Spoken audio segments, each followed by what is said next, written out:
बिस्मिल्लाहिर्रहमानिर्रहीम। अस्सलामु अलैकुम वरहमतुल्लाहि वबरकातुहू।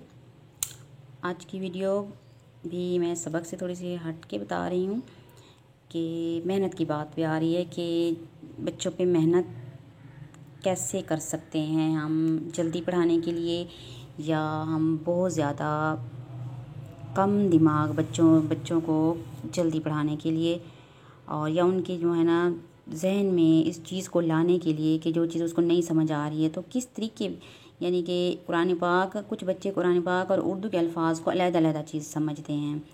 तो आम ज़िंदगी में हम जो लफ्ज़ बोलते हैं वो भी उनका इस्तेमाल भी जैसे कुरान पाक के कुछ अल्फाज में कैसे होता है, इस चीज़ को करवाने के लिए जो है अलहदा से मैंने कुछ ये लिखे हुए हैं, आपको जैसे नज़र आ रहा है। जज़्म में तो को अदा करना वैसे तो,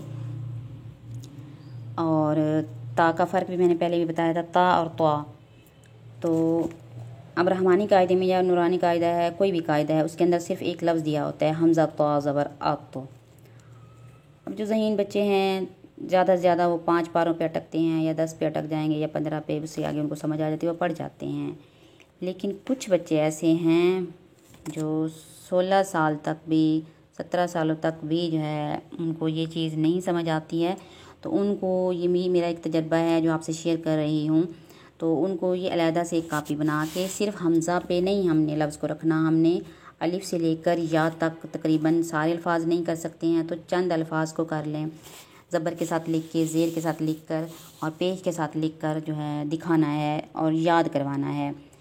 पहले है ता को ले लें, फिर उसके बाद ता को, फिर बा को, फिर सीन को, ऐसे ही सारी पूरी जो है ना अलिफ से लेकर या तक लफ्ज़ को मिलाना, और वो जो अल्फाज बनते हैं उनको बार बार दोहराना कुछ दिन तक। तो फिर उनको समझ आ जाती है कि ये लफ्ज़ बगैर जोड़ के कैसे हिजे के साथ जो है कुरान पाक में बन रहा है या कायदे में आगे आ रहा है। अब यहाँ पर मैंने तो का लिखा है हमज़ा तो ज़बर अत। अब बगैर जोड़ के बच्चे ने ये पढ़ा होता है तो किसी तक समझ आ जाता है, लेकिन आगे खौफ तो ज़बर वो सोचता रहता है या फिर जोड़ करता है तो फिर समझ आती है। तो ये इधर ही अगर लहदा से मेहनत करवा दी जाए तो आगे जाके ज़्यादा मुश्किल नहीं होती है। खौफ तो ज़बर क़त, मीम तो ज़बर मत, रा ज़बर रत, ऐसे ही ये जीम ख़ा सारे अल्फाज। फिर इसी चीज़ को ज़ेर के साथ लिखा है और जगह चेंज करके लिखा है। ये नहीं है कि हमज़ा के बाद जैसे क़ाफ मीम तो रा आ रहा है तो बच्चा स्पीड को समझ लेगा, आगे भी वही अल्फाज आएंगे बेदहानी में जो है उसी लफ्ज़ का नाम लेगा। नहीं, चेंज किया है तो कि हर लफ्ज़ पे आके चेंज करना है। हमज़ा तो ज़ेर इत, सीन तो ज़ेर सित, ख़ा तो ज़ेर खित, फिर हमज़ा तो पेश उत, नून तो पेश नुत, फ़ा तो पेश फुत। ये जो है तो कलकले वाले अल्फाज हैं, डबल आवाज़ आती है तो इस पे ये बताना होता है और इस तरह से समझ भी आ जाती है।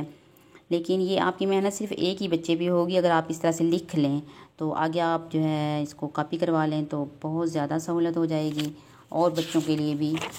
फिर ता है तो हमज़ा ता ज़बर अत, मीम ता ज़बर मत। ये फ़र्क जो बता रही हूँ, फ़र्क भी समझ आ जाता है और काम भी हो जाता है हमारा कि हर लफ्ज़ अगर इन एक लफ्ज़ के साथ मिलता है तो कैसे लफ्ज़ बनता है। जीम ता ज़बर जत, रा ता ज़बर रत, फ़ा ता ज़बर फ़त, ऐसे।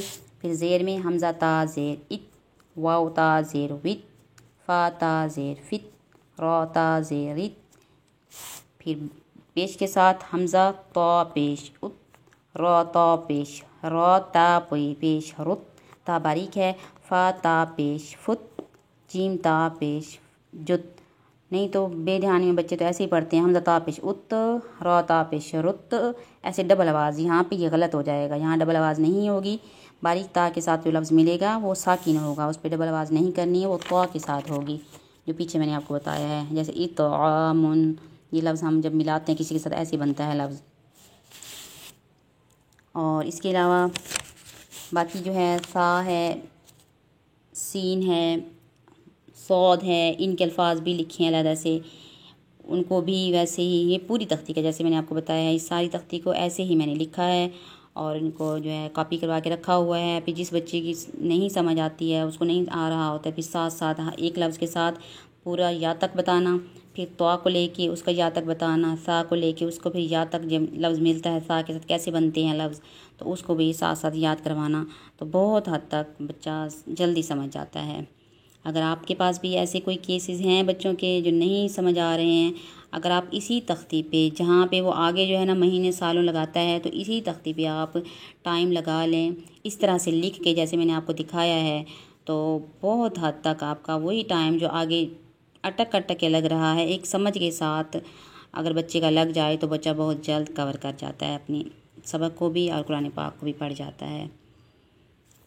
सुब्हानकल्लाहुम्मा व बिहम्दिका अशहदु अल्ला इलाहा इल्ला अंता अस्तगफिरुका व अतूबु इलैक। अस्सलामु अलैकुम व रहमतुल्लाहि व बरकातुहू।